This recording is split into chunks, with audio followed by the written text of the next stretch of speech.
স্বাগত জানাচ্ছি আপনাদের দুজনকেই, জনাব আনিস আলমকে। রাষ্ট্রপতিকে সরানো হবে, কখনো শোনা যাচ্ছে সেনাপ্রধানকেও সরিয়ে ফেলা হবে।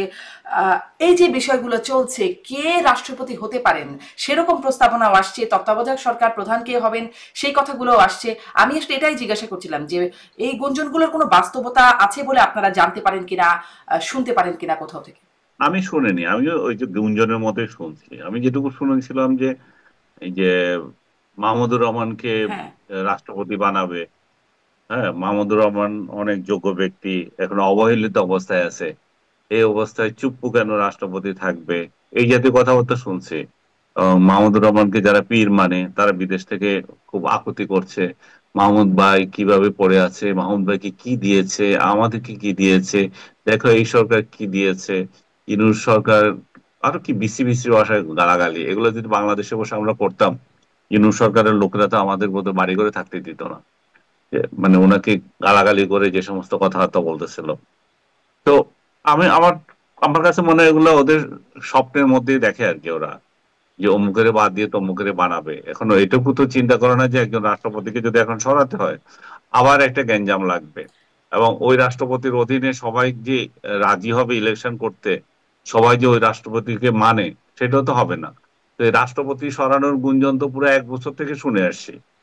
এবং রাষ্ট্রপতি আহ এইটুকু আরেক কোথায় জানি দেখলাম, রাষ্ট্রপতি বিদেশে চিকিৎসা নিতে যেতে চেয়েছিলেন, সেটাও বললো যে না, চিকিৎসা নিতে যেতে পারবে না এখন, কারণ রাষ্ট্রপতির অবর্তমানে যিনি রাষ্ট্রপতি হন, স্পিকার, স্পিকার পদত্যাগ করেছেন, এবং ডেপুটি স্পিকার জেলে আছে। তাহলে এখানে একটা শূন্যতা তৈরি হবে, এই শূন্যতা তাহলে কিভাবে পূরণ হবে, এই সমস্ত গল্পবাজি বহুদিন থেকে চলছে। সেনাপ্রধানকেও ও, পরিবর্তনের যে কথাটা বললেন সেটাও তো সেই শুরু থেকেই আসছে। সেনাপ্রধানকে অকথ্য ভাষায় গালাগালি করে কন্টেন্ট তৈরি করে যারা করছে, আমি তো বহুদিন আগে বলেছিলাম যে এই রাষ্ট্র এক একজন সেনাপ্রধানকে যেভাবে অপমান করছে, কথা বলছে যে চারিদিক থেকে, সেটা নিয়ে কিন্তু কোনো পদক্ষেপ নেয় নাই। এবং সেনাবাহিনীকে কি নিজেরাই নিতে হবে নি তাদের বিরুদ্ধে যে সমস্ত কথাবার্তা বলে, এত এত স্পর্ধা নিয়ে যেগুলো আমরা শুনি, যে ঘিলু নাই এদের। আর সেনাপ্রধানকে যে সমস্ত ভাষায় কথা বলছে এগুলো তো আমি মুখে উচ্চারণও করতে পারবো না, এগুলো গালাগালি করে যেভাবে আহ, বিদেশে বসা পীরেরা করে। এটা তো রাষ্ট্রের কি দরকার ছিল? রাষ্ট্রের দরকার ছিল যে সেনাপ্রধানকে প্রটেক্ট করা। সেনা সেনাপ্রধানকে এইভাবে এই যে গালাগালি হচ্ছে সেগুলোর মধ্যে ব্যবস্থা নেওয়া, কিন্তু আমরা দেখলাম যে কোনো ব্যবস্থা নেয় নাই। এবং আরো আশ্চর্য হলাম যে সেনাপ্রধান নিজেই কাল বা পরশু যে সমাবেশ হলো তাদের অফিসারদের মধ্যে পরশু, যে সেখানে যে উনি বললেন যে এরা ছোট, এরা আহ ভুল করতে পারে, পরবর্তীতে উপলব্ধি করে। কিন্তু দেশে বিদেশে বসে রয়েছে যে ওগুলো তো ছোট না, ওগুলো তো জুনা জুনা লোকজন, এক একজন চুল পাকা লোকজন। তো তাদের বিরুদ্ধে কেন কোনো কথা বলে না সেনাপ্রধান, আমি জানি না। তাদের তাদের বিরুদ্ধে একটা লাইন দেখলাম, যথাসময়ে ব্যবস্থা নেওয়া হবে। কি ব্যবস্থা নেবেন আমি সেটাও জানি না। কিন্তু এইটুকু আমরা দেখি যে আমাদের কিছু স্বীকৃত প্রতিষ্ঠান, সেনাবাহিনী আমাদের এটা গর্বের জায়গা। সেনাবাহিনীকে নানাভাবে অভিযুক্ত করা যায়। প্রথমত, এদেশের দুইজন মুক্তিযুদ্ধের সাথে সংশ্লিষ্ট যে ফিগার, বঙ্গবন্ধু শেখ মুজিবুর রহমান এবং শহীদ প্রেসিডেন্ট জিয়াউর রহমান, এই দুইজনকে কিন্তু হত্যা করছে কিন্তু সেনাবাহিনীর লোকেরাই। এবং আমাদের এখানে যত রাজনৈতিক পরিবর্তন হয়েছে, সে 90 বলেন, 75 বলেন, 81 বলেন, সবগুলো কিন্তু সেনাবাহিনী করেছে। এবং এই যে 2024-এর, এটাও কিন্তু সেনাবাহিনীর অবদান। সেনাবাহিনী এখানে প্রধান ভূমিকা রেখেছে। যতই বলুক যে অগাস্টের আন্দোলন, সেটা আন্দোলন অবশ্যই আছে, কিন্তু চূড়ান্ত ভাবে এই রূপ দিয়েছে সেনাবাহিনী। তো সেনাবাহিনীর বিরুদ্ধে যেমন একটা অভিযোগ আছে, তেমনি জাতির দুর্যোগে সেনাবাহিনী যে এগিয়ে এসে হাল ধরেছে সেটাও আছে। তাদেরকে মাথায় ঘিলু নেই এই সমস্ত কথা বলেও লোকজন আজকাল পাল পেয়ে যাচ্ছে। সেনা সদর সদরের প্রতিটা ইট খুলে নিয়ে আসবে এরকম হুমকি দিয়েও কিন্তু লোকজন বেঁচে যাচ্ছে। ডিজিএফআই কে অস্তিত্ব কেড়ে নেওয়ার জন্য যে সমস্ত কথা বলছে তাতেও বেঁচে আছে। সো গুজব কোনটা আর কোনটা বাস্তব, এটা কিন্তু ডক্টর ইউনূস সরকার পরিষ্কার করছে না। ডক্টর ইউনূস সরকার এমন এক অবস্থানে আছে, কোনো এদিকও না ওইদিকও না। ডক্টর ইউনূস সরকারের আমলে শুধু দেখি যে যারা কথা বলে, বিরোধিতা করছে, ভিন্ন মতের মানুষ, তাদেরকে দমন করার জন্য খুব উঠে পড়ে লেগে থাকে, তাদেরকে জেলে দেওয়ার জন্য। মানে নানাভাবে তাদেরকে ইনফ্লুয়েন্স করা হয় যে এদেরকে জেলে দেন না কেন। কিন্তু যারা এই সমস্ত কথা বলে এবং ওনার ওনার ইয়ের মধ্যে থেকেই ওরা আবু আলম ভাই তো এটার উদাহরণই দিলেন যে ওনার উপদেষ্টা পরিষদে থেকেই বলতেছে 111-এর শব্দ শোনা যায়।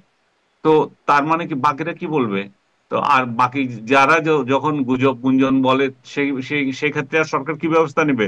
সরকার তো কোনো বিষয়ে আমি দেখি না যে তড়িৎ কোনো অ্যাকশন নেই। সরকার তো এগুলোতে ছেড়ে দিয়ে রাখছে, যে যা ইচ্ছা বলতে পারতেছে। এবং বলবেন যে আপনারাও তো বলতেছেন, আমরাও বলতেছি, আমরা তো সরকারের সমালোচনা করছি। সরকার কেন অ্যাক্টিভ হচ্ছে না? সরকার কেন এই ধরনের অ্যানার্কি গুলোকে আহ বলতে দিচ্ছে, করতে দিচ্ছে? হুম। তো আমাদের বলা আর ওই বলা তো পার্থক্য আছে। জি, আমরা কি কোনোদিন আপনারা বলছেন সরকারকে নগ্ন আপনারা ভাষায় কালচারাল আক্রমণ ফ্যাসিস্ট হিসেবে করেছি? জুতাও খাচ্ছেন। আমরা কি কোনো সেনা প্রধানকে আক্রমণ করেছি, সেনাবাহিনীকে আক্রমণ করেছি? আমরা তো তা করছি হ্যাঁ। না। আমরা সরকারের দৈনন্দিন কার্যক্রম, সরকারের প্রতি যে প্রত্যাশা ছিল, প্রত্যাশাগুলো পূরণ হচ্ছে না, সেগুলো সমালোচনা করছি।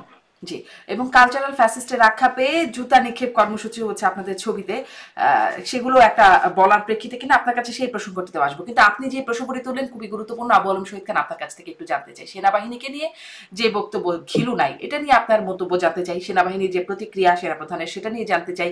এবং সেনাপ্রধান বললেন যে, যেটি জনাব আনিস আলমগীরও বলছিলেন, যে তাদের বয়স হয় নাই। আহ, তাদের আসলে কি বয়সের সমস্যা, বড় হচ্ছে না, এটা কি তাদের বয়সের সমস্যা বলে আপনি মনে করেন? মানে বড় হয়ে গেলে কি এগুলো ঠিক হয়ে যাবে?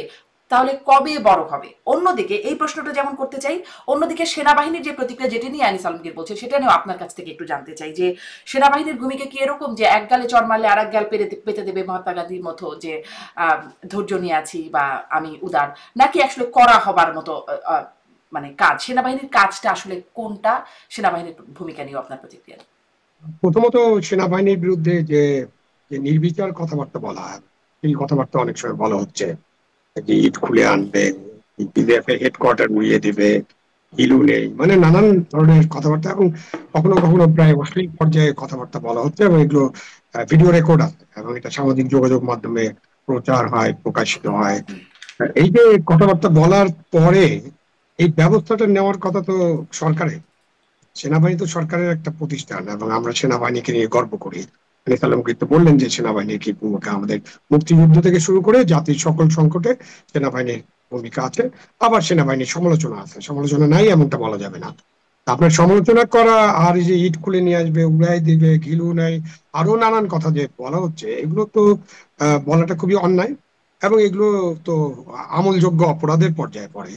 এখন আপনি যেটা চাচ্ছেন যে সেনাবাহিনী কি গান্ধীবাদী, যে এক গালে চড় দিলে আরেক গালায় গিয়ে দিয়ে বলে ভাই আরেকটা চড় দিয়ে যাও, কারণ দুই গালে সমান চড় না দিলে আমাদের তো চড়টা হজম হবে না। তো এইরকমটা মানে ভাবার কোনো কারণ নেই। বাট সেনাবাহিনী তো অ্যাজ সাচ তাদের বিরুদ্ধে যারা কথা বলে তাদের বিরুদ্ধে অ্যাকশনে কিভাবে যাবে, তাদের কাছে তো সেই ক্ষমতা নেই। ক্ষমতা তো হলো সরকারের কাছে। যারা এই ধরনের কথাবার্তা বলবেন, সেটা যদি সাইবার অপরাধ হয় বা রাষ্ট্রবিরোধী অপরাধ হয় বা আমাদের আইনে এটা অবশ্যই অপরাধ, এ ব্যাপারে কোনো সন্দেহ নেই, আমাদের অনেক আইনে এটা অপরাধ।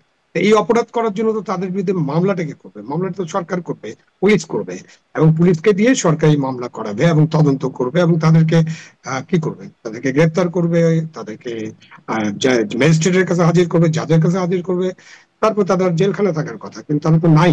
এখন এই সরকার যদি কোনো ব্যবস্থা না নেয়, তার একটা সংগঠনের ব্যাপারে যদি আজে বাজে কথা বলে, এবং সেটার কারণে যদি ওই সংগঠনটা, যে সংগঠনটা আমাদের খুবই গুরুত্বপূর্ণ একটা সংগঠন, বাংলাদেশের সেনাবাহিনী, এবং আমরা তো সেনাবাহিনী বলার আগে অবশ্যই কোট আনকোট বলি যে দেশপ্রেমিক সেনাবাহিনী।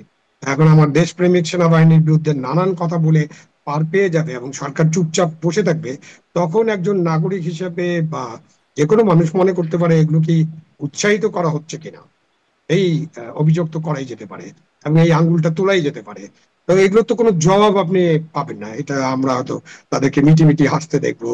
হ্যাঁ, বলে দিয়েছে। আপনি দেখেন আমাদের স্বরাষ্ট্র উপদেষ্টার একটা ভিডিও দেখছিলাম যে ও চাঁদা তুলতে গেছিল, আমি ধমক দিয়ে দিয়েছি আর ওরা যাবে না। এইরকম হচ্ছে অবস্থা। এই অবস্থায় আপনি পুলিশের যে সমস্ত কর্মচারী কর্মকর্তা বা পুলিশের কনস্টেবল থেকে শুরু করে কোনো অফিসার যারা যারা নিহত হয়েছেন, তাদের ব্যাপারেও তো একটা তদন্ত করতে হবে। আপনি পুলিশকে দিয়ে তদন্ত না করেন, আপনি জুডিশিয়াল তদন্ত করেন, কিন্তু এটা তো বের করতে হবে যে কারা নিহত হয়েছেন, কিভাবে নিহত হয়েছেন, পরিস্থিতিটা কি ছিল, যে যারা যাদের সন্তান মারা গেছে তারা তো এইটুকু তো দাবি করতে পারে। দাবি করার তো দরকার নেই, তাদের এইটুকু তো অধিকার আছে যে আপনি তাদেরকে জানাবেন যে এই অবস্থা সৃষ্টি হয়েছিল। জাতিসংঘের রিপোর্ট অনুযায়ী 15 তারিখ পর্যন্ত 1400-র কিছু বেশি নিহত হয়েছেন। আমরা এখন যে নিহতের তালিকা পেয়েছি 834 জন সম্ভবত, এবং এটা আরো কিছু বাড়তে পারে। এমনকি আমাদের প্রধান উপদেষ্টার ভাষণে, সর্বশেষ ভাষণে উনি 1000-এর কাছাকাছি নিহত হয়েছে এটা বলেছি। তো এখন দেখা যাচ্ছে যে আমাদের যে 1500 নিহতের যে দাবি, এই দাবিটা আসলে কিভাবে এটা প্রমাণ করা তো তাদের কর্তব্য যারা এটা বলেন। কিন্তু তাহলে জাতিসংঘের রিপোর্ট অনুযায়ী 5 তারিখ থেকে 15 তারিখ পর্যন্ত যদি আরো কিছু সংখ্যক মানুষ নিহত হয়, আমরা যদি ওখানে 1000-ও ধরে নেই, তাহলে আরো 500 মানুষ বা 450 মানুষ নিহত হয়েছেন। তাদের ব্যাপারটা তো স্বচ্ছ তদন্তের মাধ্যমে বেরিয়ে আসতে হবে, কারা নিহত হলে কি পরিস্থিতিতে নিহত হয়েছেন। এবং একটা তো জিডি হতে হবে, কমপক্ষে একটা এফআইআর হতে হবে, এবং এটা তদন্ত হতে হবে। তো সেটা একটা অন্তর্বর্তীকালীন সরকারের প্রধান দায়িত্ব ছিল। সেই দায়িত্ব তারা সেনাবাহিনীর ব্যাপারে যারা কথা বলছেন তাদের ব্যাপারে যেমন করছেন না, পুলিশের ব্যাপারেও তারা করছেন না, এবং অন্যান্য আমি আর আমলাদের কথা বলতে চাই না, মানে যারা সিভিল সার্ভেন্ট, ওদের তো আর কিছু নেই, ওরা ডাল নাই তলোয়ার নেই নিধিরাম সর্দার। এখন যাদের কাছে সমস্ত বল আছে, অস্ত্র আছে, ক্ষমতা আছে, তারাই যদি চুপচাপ থাকেন এবং বলেন যে এরা বড় হলে দুঃখ পাবেন, নো, এটা ইয়েস, এটা উনার এই এই কথাটাকে আপনি মহানুভবতা বলতে পারেন, আমি জানি না কিভাবে বলবেন, বাট এটা তো কথা নয়। বাট উনি আর এর বেশি কি বলবেন? উনি একটা দরবারে এই ধরনের কথাবার্তা বলছেন, তাকে হয়তো জিজ্ঞেস করা হয়েছিল, তখন তার রেসপন্সটা এরকম। উনি যখন প্রধান উপদেষ্টার সাথে দেখা করেন বা স্বরাষ্ট্র উপদেষ্টার সাথে কথা বললেন, তখন নিশ্চয়ই এইসব বিষয়ে ব্যবস্থা নেওয়ার জন্য অনুরোধ করেছেন বা করবেন, করে থাকেন, এইটা আমি ধরে নিতে পারি। বাট আমাদের বর্তমান যে অন্তর্বর্তীকালীন সরকার আছে, তারা কিন্তু কোনো পদক্ষেপ নিচ্ছে না। এই কারণে মনে হতে পারে যে এইসব ব্যাপারে তারা উৎসাহিত করছেন। তো দেশের সেনাবাহিনীকে আপনি এরকম করে হুম। লোকজন কথাবার্তা বলবে বলে আপনি সেনাবাহিনীকে দুর্বল করার চেষ্টা করবেন, এটা আমাদের সার্বভৌমত্ব রক্ষার জন্য সেনাবাহিনী তো অবশ্যই একটা বড় রোল রয়েছে। আবার আমরা বলি যে সেনাবাহিনীকে এত শক্তিশালী করতে হবে যাতে আমরা প্রতিবেশী দেশের সাথে চোখে চোখ রেখে কথা বলতে পারি। তো খুবই কন্ট্রাডিক্টরি হয়ে যাচ্ছে না? দেশের পুলিশ বাহিনীকে আপনি 5ই আগস্টের পরে যে হামলা হয়েছে তাতে একেবারে 450 থানার বেশি হামলা হয়েছে, লুটপাট হয়েছে, অস্ত্র লুট হয়েছে, পুলিশ নিহত হয়েছেন, আগুন দেওয়া হয়েছে, আপনি একটা পুলিশ বাহিনীকে একেবারে সরাসরি পঙ্গু করে ফেলবেন। তা আপনি সেনাবাহিনীকে দুর্বল করবেন, পুলিশ বাহিনীকে পঙ্গু করবেন, আপনি প্রশাসনকে দুর্বল করে দিবেন, তাহলে দেশটা চলবে কিভাবে? এই কারণে কিন্তু দেশটা ঠিক মতো চলছে না। মানে নির্বাচন, সংলাপ, সংস্কার, বিচার, এগুলো বাইরে তো দেশটা চলতে হবে। একটা অন্তর্বর্তীকালীন সরকারের ওগুলো যেমন কাজ, প্রায়োরিটি কাজ, কেউ হয়তো মনে করেন বিচারটাই প্রায়োরিটি, কেউ হয়তো মনে করেন সংস্কারটাই প্রায়োরিটি, কেউ হয়তো মনে করেন নির্বাচনটা প্রায়োরিটি। আপনি সিরিয়ালে যাই সাধারণ, আপনি দেশের যে আইন শৃঙ্খলা পরিস্থিতি, সেটাকে তো আপনার নিয়ন্ত্রণে আনতে হবে, দেশের দ্রব্যমূল্য পরিস্থিতি নিয়ন্ত্রণে আনতে হবে। কালকে আমি ঢাকায় কয়েকটা জায়গায় আমার কাজ ছিল, গিয়েছিলাম। আমি কিন্তু এই মানে এই যে লাইন দেখেছি, মধ্যবিত্ত মানুষের লাইন, যাদের পোশাক আশাক দেখে মনে হচ্ছে যে তারা একসময় হয়তো এই লাইনে দাঁড়াতেন না, তারা কিন্তু টিসিবি ট্রাকে খাবারের লাইনে দাঁড়িয়েছেন। এবং দেশের যে খাদ্য মূল্য, এতে আমাদের মানুষরা খুব কষ্ট পাচ্ছে। এবং এটা তো আমাদের স্ট্যাটিস্টিক্স ডিপার্টমেন্ট স্বীকার করেছে যে 30 লক্ষের বেশি মানুষ বেকার হয়ে গেছেন, এবং আরো মানুষ দরিদ্র সীমার নিচে চলে গেছেন, উচ্চ মধ্যবিত্ত নিম্ন মধ্যবিত্ত হয়ে গেছে, নিম্ন মধ্যবিত্ত দরিদ্র হয়ে গেছে। তো চারিদিক দিয়ে যখন আপনি তাকাবেন, তখন কিন্তু গত 1 বছরে এই যে আমাদের যে সরকার, নামের লরেটের নেতৃত্বে যে সরকার, এই সরকারের যে গুঞ্জন গুজব এগুলো তো আছে, পাশাপাশি দেশ পরিচালনার ব্যাপারে তাদের একেবারে সীমাবদ্ধতা, হুম। যদি ব্যর্থতা নাও বলি, মানে আমি যদি একটা নন পার্লামেন্টারিয়ান শব্দ ব্যবহার নাও করি, তাহলে বলতে হবে যে তাদের সীমাবদ্ধতা দিন দিন প্রকট হচ্ছে, জি। এবং তারা তার কোথাও মধ্যেই কোনো তারা এখন ব্যবস্থা নিচ্ছে না। নির্বাচনের কথা বলছে, যেটা নিয়ে এত ভালোভাবে এত পরিষ্কার করে বলা হচ্ছে, তারপরেও বিষয়টা নিয়ে সন্দেহ হবে তো যদি, কিন্তু তবে নানান রকম শব্দ আছে তার মধ্যে।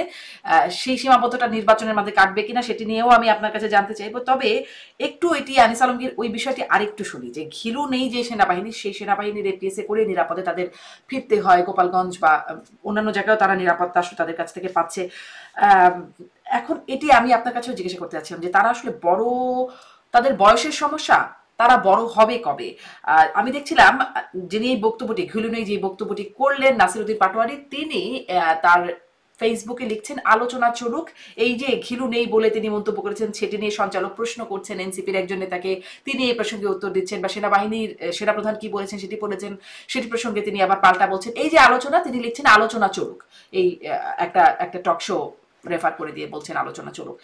এটা নিয়ে আলোচনা চললে তাদের কি লাভ হচ্ছে, কি মনে হয়? আমি জানি না তাদের কি লাভ হচ্ছে, কারণ সেনাবাহিনীতে পরীক্ষা দিয়ে পাশ করা কিন্তু এত ইজি তো না। একটা পরীক্ষা দিয়ে পাশ করে সেনাবাহিনীর সদস্য হতে, এবং কম্পিটিটিভ পরীক্ষা, এবং এত সহজও না সেটা।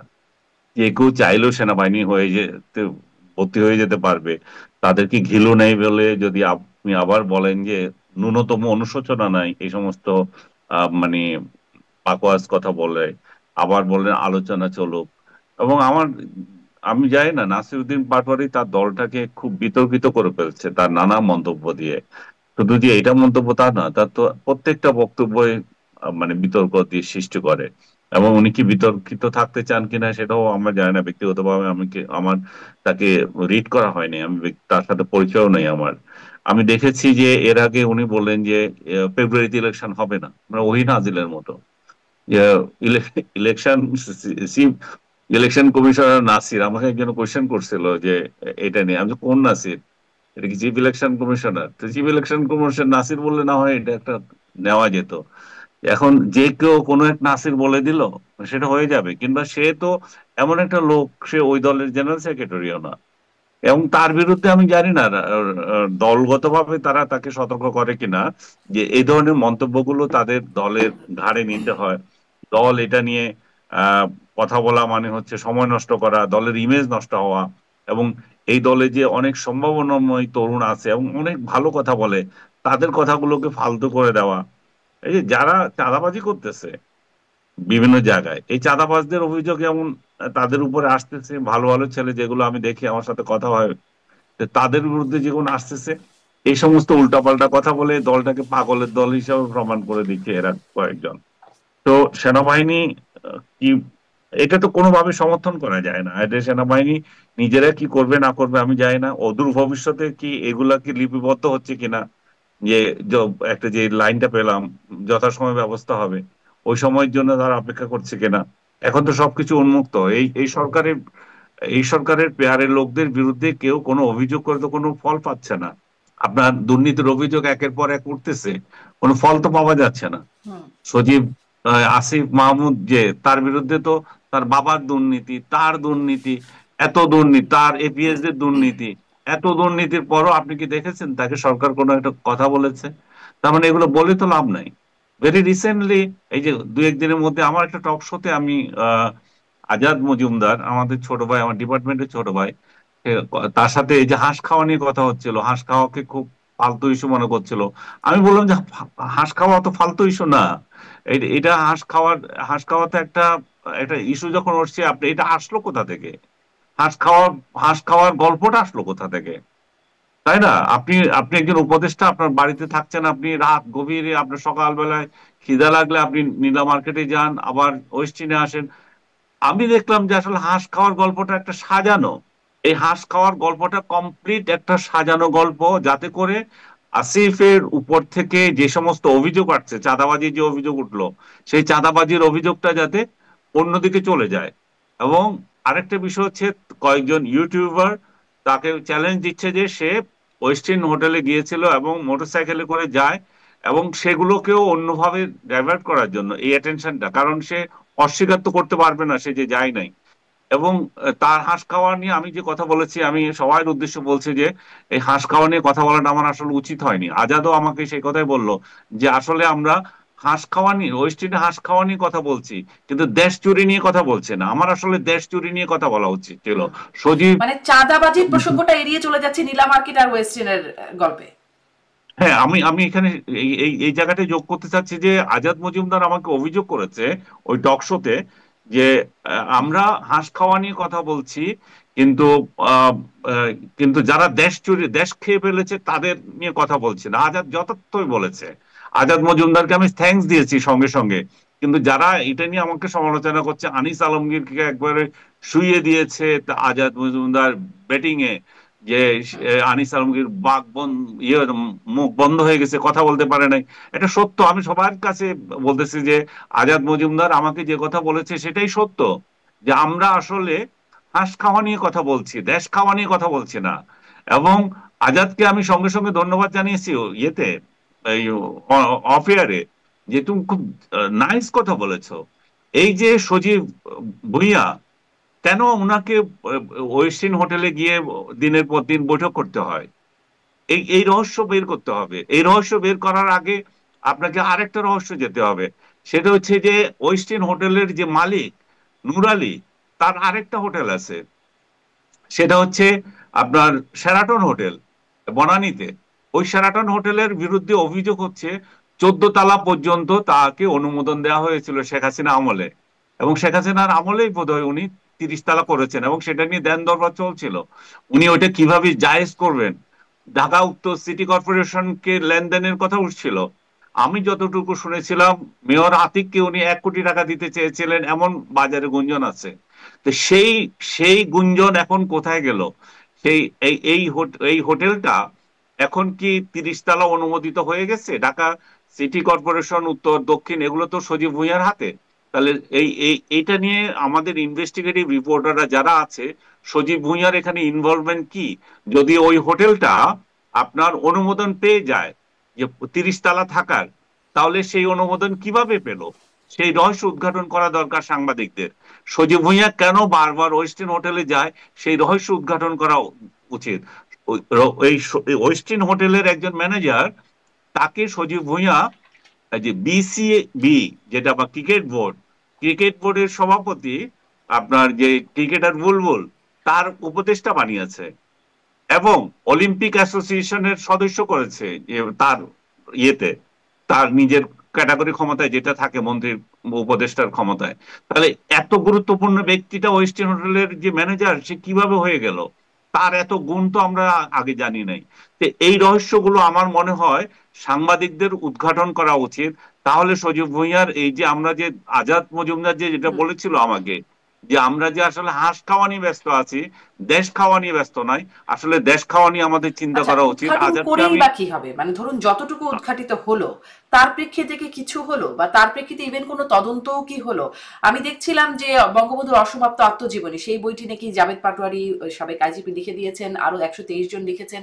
সেটি নিয়ে দুদক তদন্তে নামছে, দুদক দুদক সক্রিয় হচ্ছে। কিন্তু মানে এই বিষয়গুলো নিয়ে মানে দুদকও কি, কে কোন বিষয় নিয়ে সক্রিয় হবে? মানে যেমন আমরা সরকারকে কোনো কথা বলতে শুনি নাই, প্রশাসনকে কোনো কথা বলতে শুনি নাই, আইন শৃঙ্খলা বাহিনীকে কোনো মানে সজীব ভুঁইয়ার বিষয়ে কোনো কথা বলতে শুনি নাই, এই বিষয়টা নিয়ে সক্রিয় হচ্ছে। কোন বিষয় নিয়ে কে সক্রিয়? জি বলবেন আনিস আলমগীর, ছোট্ট করে, আমি এটা নিয়ে একটু আবু আলম শহীদ খানকেও শুনবো। জি। হ্যাঁ, এখানে এখানে দুদককে আপনি অভিযুক্ত করছেন, আমি নিজেও আশ্চর্য হয়েছি যে দুদক এটা নিয়ে তদন্ত করতে নেমে গেছে, কিন্তু এখন প্রমাণিত হয়েছে যে এটা একটা ভুয়া রিপোর্ট। আপনি যদি চ্যানেল 24 এর ওয়েবসাইটে যান, দেখবেন যে ওই রিপোর্ট আর নাই। এটা যে একটা ফালতু এবং বাজে রিপোর্ট, সেটা এই রিপোর্ট প্রচারিত হওয়ার সঙ্গে সঙ্গে আমি ভিডিও করেছি, আমি জানি না আপনি দেখেছেন কিনা। আমি এটা প্রতিবাদ করেছি যে এই এই ভুয়া কাহিনী চ্যানেল 24 এর মতো চ্যানেল কি করে দিয়ে, এবং এটার জন্য তো বিশেষজ্ঞ হওয়ার দরকার নাই। এটা তো এটা তো সারফেস ইনফরমেশন, এগুলো আছে। ওই বইটাতে জাভেদ পাটোয়ারিরা যুক্ত ছিল আরেকটা বইতে, সেটাকে এই বই বানিয়ে দেওয়া হয়েছে। এবং জাভেদ পাটোয়ারির এই বই যে নতুন বইয়ের কথা যেটা আছে সিক্রেট ডকুমেন্ট, তার বহু আগে এই বই প্রকাশিত। তাহলে যেটা 12 সালে প্রকাশিত সেই বইকে আপনি 17-18 সালের ঘটনার সাথে মিলালে তো হবে না। এবং এটা যে একটা গার্বেজ রিপোর্ট ছিল এবং এটার কোনো সূত্র নাই, এখন রিপোর্টার নিজেই সেটার প্রমাণ দিতে পারছে না। আমি দেখলাম যে এই যে যারা এই সমস্ত ফ্যাক্ট চেক করে, তাদের একটা অর্গানাইজেশন এটাকে একটা ভুয়া রিপোর্ট বলে চিহ্নিত করেছে। আমি সজীব ভুঁইয়ার যে কথাটা আপনাকে বলছিলাম সেটা এক লাইনে শেষ করে দিচ্ছি, যে সজীব ভুঁইয়ার বিরুদ্ধে যে অভিযোগগুলো উঠেছে, আপনি বলছেন যে এগুলো তো কোনো কোনো ইয়ে হয় না, মানে অভিযোগ উঠেও কোনো কিছু হয় না। আপনার কথা সত্য, আমি নিজেই তো বললাম যে তার বিরুদ্ধে যে অভিযোগগুলো উঠেছে সরকার তো তার কোনো ব্যবস্থা নেয়নি, কিন্তু এগুলো তো একটা দলিল হিসাবে থাকছে।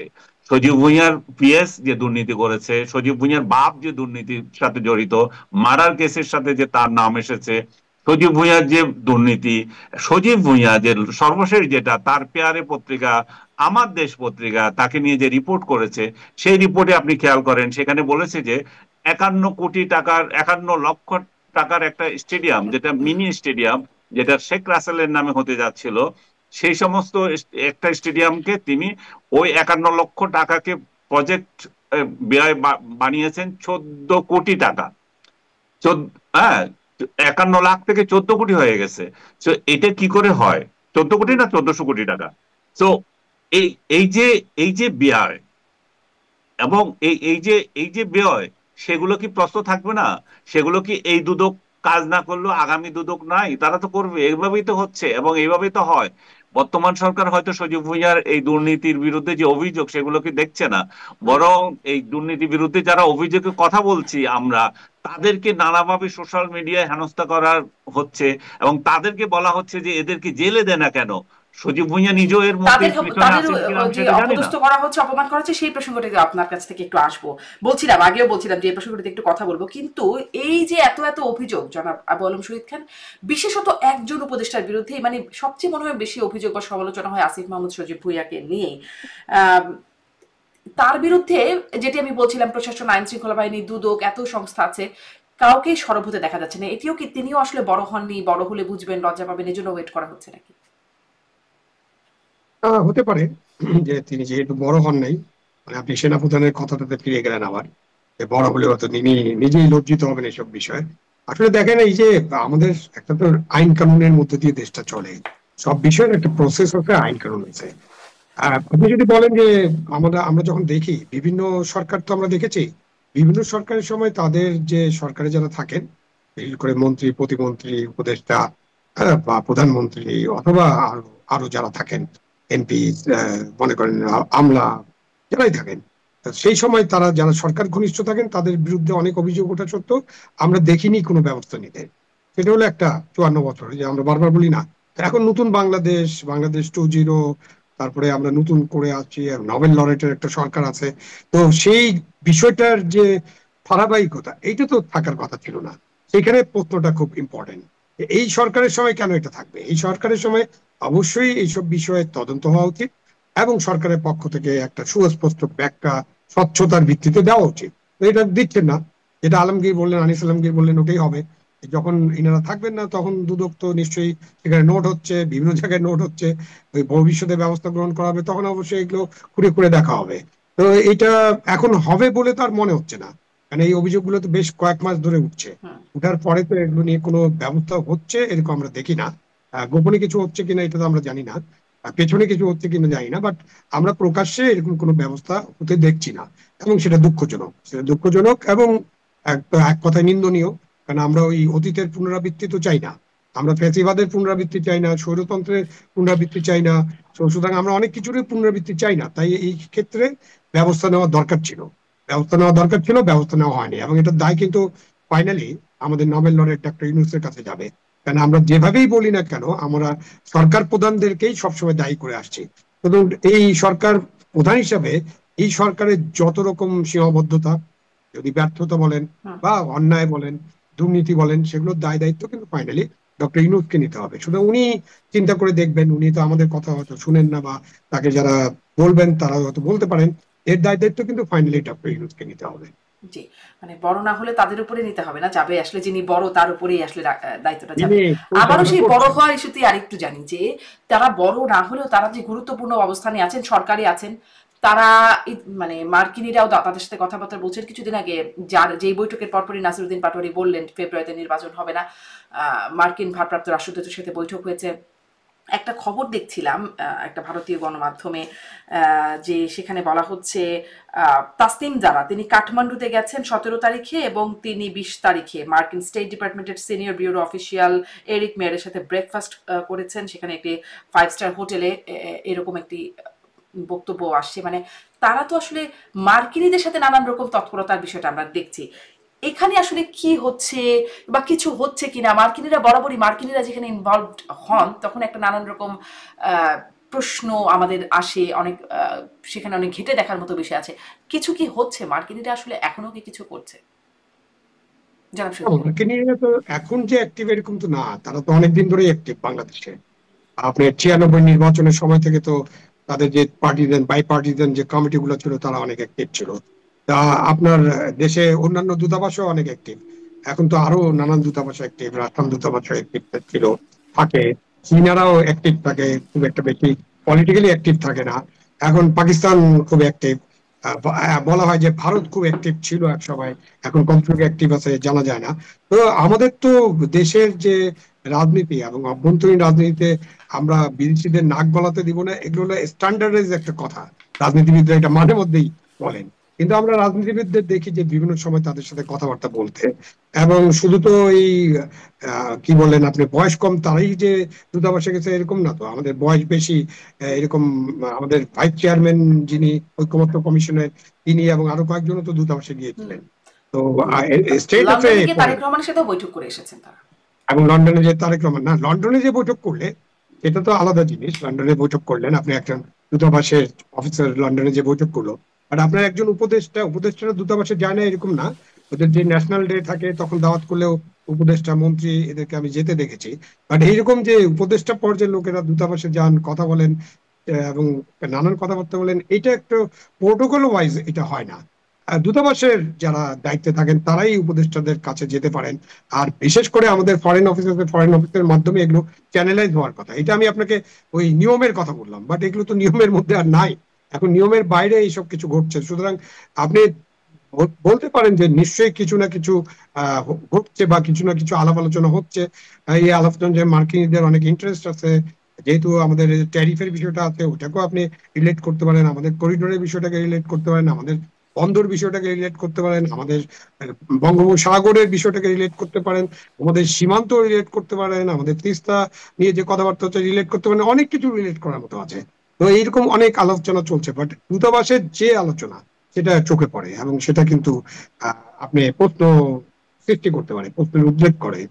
জি, আমি জনাব আনিস আলমগীর, আপনার কাছেও কি এই বিষয়টাতে মনে হয় যে আসলে যুক্তরাষ্ট্রের স্বার্থ, যুক্তরাষ্ট্রের ইচ্ছা চাওয়াটা এখন কি সময়ের সাথে কিছু পরিবর্তন হয়েছে কিনা, বা তাদের কোনো বিশেষ তৎপরতা আছে কিনা? অনেকগুলো কিন্তু টানা বৈঠক দেখলাম, এই এনসিপির সাথে বৈঠক, বিএনপির সাথে তার আগে লন্ডনে বৈঠক, জামাতের সাথে অতীতে বৈঠক হয়েছে, মানে রাজনৈতিক দলগুলোর সাথে বৈঠক, ঐক্যমত কমিশনের সাথে বৈঠক, প্রধান বিচারপতির সাথে গিয়ে বৈঠক করে এসেছেন, মানে অনেকগুলো বৈঠক এক সম্প্রতি সময় হয়েছে। এটা তো সরাসরি বাংলাদেশের অভ্যন্তরীণ রাজনীতিতে নগ্ন হস্তক্ষেপের একটা মানে চিহ্ন। যে যারা বলে ঢাকা না দিল্লি, পাকিস্তান, এই সমস্ত মানে স্লোগান দিয়েছে, তারাই এখন ওয়াশিংটনের কাছে ধর্ণা দিচ্ছে। ওয়াশিংটন বাংলাদেশের প্রধান বিচারপতির সাথে দেখা করছে, প্রধান উপদেষ্টার সাথে দেখা করছে, এবং এই সমস্ত নেতা নেত্রীদের সাথে দেখা করছে। তারা আসলে কি চায় সেটা আবার এরা কেউ বলছে না। তাহলে এই রাজনৈতিক দলগুলো বাংলাদেশকে কি আবার ওয়াশিংটনের কাছে বিক্রি করে দেওয়ার চেষ্টায় আছে কিনা, সেটা নিয়ে জনগণের অবশ্যই প্রশ্ন আসবে। কিন্তু আমি যেটুকু উপলব্ধি করতে পারি সেটা হচ্ছে যে মার্কিন এজেন্ডা ছাড়া তো তারাই ইয়ে করছে না। তারা হয়তো এমন কোন এজেন্ডা সবকটা রাজনৈতিক দলকে গিলাতে চাচ্ছে, সেই গিলানোর ক্ষেত্রে এনসিপি তাদের প্রধান গিলানো জায়গা, তারপরে বিএনপি আছে। এবং এই দুই দলকে যদি গিলাতে পারে তাহলে হয় সেখানে কোনো সমঝোতার অভাব হচ্ছে। সেখানে হয়তো হয়তো আবার এমনও হতে পারে তারা যা হওয়ার হয়ে গেছে, ইলেকশন দিয়ে এই জায়গা থেকে নিজেদেরকে গুটিয়ে নিতে চায়। ডক্টর ইউনূসকে দিয়ে তাদের যে স্বপ্ন ছিল, হয়তো সেই স্বপ্ন বাস্তবায়ন হচ্ছে না। তারা হয়তো পিছু হটতে চায়, যে ঠিক আছে এখন নির্বাচিত সরকার যারা আছে তাদের উপর আমরা ভরসা করি, এবং নির্বাচিত সরকার যারা আসবে লক্ষণ দেখা দিচ্ছে, তারা তো কেউ এই এই কথা বলছে না যে ডক্টর ইউনূস যেটা দিয়ে দিচ্ছে সেটা সেটা আমরা আসলে দেব না, বা ডক্টর ইউনূস যেটা দিতে পারছে না সেটা আমরা সরাসরি বলি আমি, করিডোর বা আদার্স যেগুলো নিয়ে ওই হয় বন্দর দেওয়া, যে সমস্ত অভিযোগ মার্কিনীদের বিরুদ্ধে সাধারণ লোকজন করে থাকে, বিএনপি কি বলেছে আমরা এগুলো দেব না? এবং বিএনপি কি কখনো এগুলো প্রতিবাদ করছে? আসলে এই বাংলাদেশের মতো রাষ্ট্রের ক্ষমতায় থাকার জন্য এই রাজনীতিবিদরা দেশ বিক্রি করতে কোনো ব্যাপার না। কিন্তু কথা হচ্ছে যে যেটা ডক্টর ইউনূসের মাধ্যমে হবে কেন, এটা তো আমিও দিতে পারি। এটাই হচ্ছে পার্থক্য, যে আমি আসলে দেব, উনি দেবে কেন? এই মতবিরোধটা এখানেই, অন্য বিষয় না। দেশের স্বার্থ দেশের বিকিয়ে দিচ্ছে, এটা নিয়ে তাদের মাথা ব্যথা নাই। মাথা ব্যথা হচ্ছে যে জিনিস আমিও তো দিতে পারি, সেটা তুমি অন্য থেকে নিচ্ছ কেন?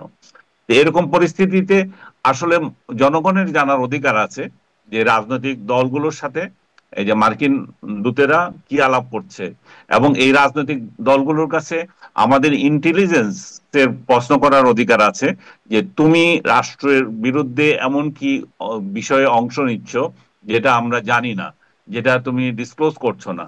কারণ আমাদের রাষ্ট্রের এই এই আইন আছে যে আপনি যদি কোনো বিদেশি রাষ্ট্রদূতের সাথে কথা বলতে যান, তাহলে কি আলাপ করেছেন সেটা জানার অধিকার জনগণের আছে।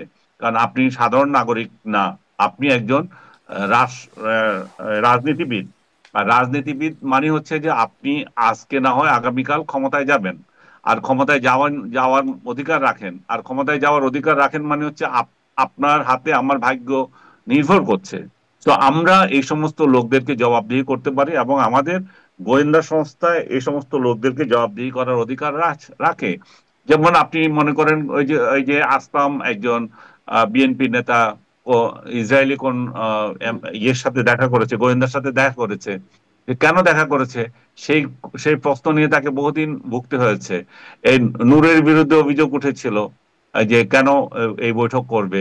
তো তার মানে বিষয়টা দাঁড়ায় কি, ওই লোকগুলো তো যে সংস্থার হোক আর যাই হোক, বিদেশি রাষ্ট্রের সঙ্গে জড়িত ব্যক্তিদের সঙ্গে যখনই দূত, বিশেষ করে দূত ব্যক্তিদের সাথে যখনই আমি আলাপ করছি, সেটা কিন্তু জনগণের জানার অধিকার আছে আমি কি নিয়ে আলাপ করছি। কিন্তু আমাদের যে গোয়েন্দা সংস্থা, আমাদের যারা এগুলো দেখার কথা, তারা কমপ্লিট নীরব হয়ে আছে। আজকে আপনি যদি চিন্তা তারা করেন তো আসলে এই নীরব আগে ঘটনাগুলো, থেকেও, এই বৈঠকগুলো তো আসলে আমাকে শেষ আগেও করতে আমরা দেন দেখতাম, একটা মিনিট, তখনও কথা বলতাম। আমাকে একটা মিনিট শেষ করতে দেন। এই যে আজকে যে সমস্ত ঘটনাগুলো ঘটছে, আপনি চিন্তা করেন যে এটা ঢাকায় মার্কিন রাষ্ট্রদূত নয় বা দূতাবাস নয়, এগুলা ইন্ডিয়ান হাইকমিশন করত এই কাণ্ডগুলো। যে প্রধান বিচারপতির সাথে দেখা করা, প্রধান উপদেষ্টার সাথে দেখা করা, এবং এই রাজনৈতিক দলের নেতাদের সাথে দেখা করা, তখন এই জিনিসটা কিভাবে দেশের মধ্যে ইয়ে হতো, মানে প্রতিক্রিয়া কিভাবে হতো। তাহলে সেটা দিয়ে আপনি বুঝতে পারবেন যে আমরা আমাদের রাজনীতিকে, আমাদের দেশকে কিভাবে অন্যের হাতে তুলে দিচ্ছি। আমরা দিল্লি না পিন্ডি এগুলো নিয়ে ব্যস্ত আছি, কিন্তু আমরা কিভাবে আবার আমেরিকার হাতে আমাদেরকে সঁপে দিয়েছি। জি, জি। আহ, জনাব আবু আলম শহীদ খান, আপনার কাছেও একটু এই বিষয়ে আরেকটু যদি কিছু যোগ করার থাকে, আহ, আর নির্বাচন প্রসঙ্গেও সেইটাও যদি একদম ছোট করে একটু বলেন, যে অনিশ্চয়তা, মার্কিনীদের নির্বাচন প্রসঙ্গে এখন তাদের ইন্টারেস্ট কি হতে পারে। নির্বাচন নিয়ে বরাবরই যুক্তরাষ্ট্র কথা বলে, সেটি 24-এ বলি, 18 বলি, নির্বাচনের আগে পরে কথা বলে। এখন আসলে নির্বাচন নিয়ে তাদের কোনো ইন্টারেস্ট আছে কিনা? মার্কিন দূতাবাসের সাথে যে আলাপ আলোচনা চলছে, এগুলো তো আমরা পরিষ্কার হলাম। আমাদের দেশে কিন্তু পাকিস্তানের ফরেন মিনিস্টার আসছেন খুব শীঘ্রই, এবং পাকিস্তানের ডেপুটি প্রধানমন্ত্রীও আসছেন। এবং এটাও শোনা যায় যে পাকিস্তানের সেনাবাহিনীর ঊর্ধ্বতন কর্মকর্তারা আসা যাওয়া করছেন। সেটাও একটা জায়গা যে এটা আলোচনা হতে পারে, মানে যেটা জনগণের জানার অধিকার আছে যে কেন তারা আসছেন, কি আলাপ আলোচনা হচ্ছে, কিভাবে হচ্ছে।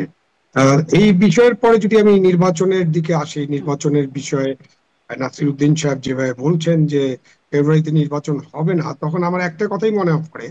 ডক্টর ইউনূস বলেছিলেন যে ছাত্ররা হচ্ছে তার নিয়োগকর্তা, এবং এই ছাত্ররা মানে নাসিরউদ্দিন সাহেবরা তখন ওই ছাত্র ছিলেন। তো এখন আমি একজন কর্মচারী হিসাবে, ধরেন আমি তো যেহেতু সরকারি চাকরি করি, আমি নিজেকে সবসময় গণকর্মচারী ভাবি। আমি ভাবি যে আমি জনগণের বেতনভোগ কর্মচারী, এবং আমাদের চৌকিদার থেকে রাষ্ট্রপতি পর্যন্ত সবাই তাই, ইউনূস সাহেবও তাই।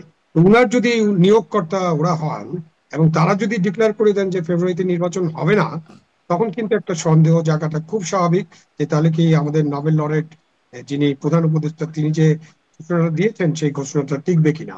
এর পরে পরে উনি যখন সিঙ্গাপুর সিএনএন এর সাথে একটা আলোচনায় বসলেন, যখন সাক্ষাৎকার দিলেন, সেখানে অনেক অনেক কথার মধ্যে দিয়ে একটা লাইন উনি বললেন যে এইরকম পরিস্থিতিতে যদি নির্বাচন হয়ে যায়, তাহলে তো সেই পুরানো ফ্যাসিবাদী ব্যবস্থায় বিচার ফিরে এবং আসবে। সংস্কারের আগে যদি নির্বাচন হয়। হ্যাঁ, হতো হ্যাঁ। সংস্কারের আগে। তো তখন কি তাহলে তাহলে দাঁড়ালো কি? উনি বললেন যে ফেব্রুয়ারিতে নির্বাচন, তারপরে আবার এটা বললেন, আবার নাসিরউদ্দিন ওইভাবে বললো। তো সব মিলিয়ে তখন নির্বাচন হবে কি হবে না, এ ব্যাপারে একটা সন্দেহ অবিশ্বাস কাজ করতে। এমনকি বিএনপি উপরে উপরে খুব খুশি হলো। আমি বিএনপির অনেক নেতাদের সাথে যখন কথা বলি, তারা নিজেরাও খুব কনফিউজ যে আসলে নির্বাচন হবে কিনা।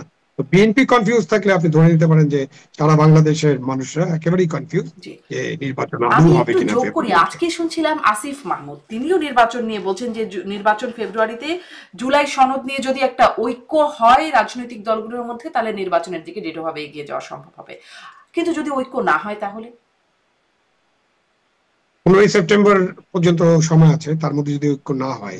এখন ঐক্য না হয় মানে কি, যে ওনারা যা বলবেন, যেমন আলী রিয়াজ সাহেব একটা কথা বলেছিলেন, খুবই গুরুত্বপূর্ণ কথা, কিন্তু খুবই অগণতান্ত্রিক এবং ফ্যাসিবাদী কথা, যে এখানে কোনো পরিবর্তন করা হবে না।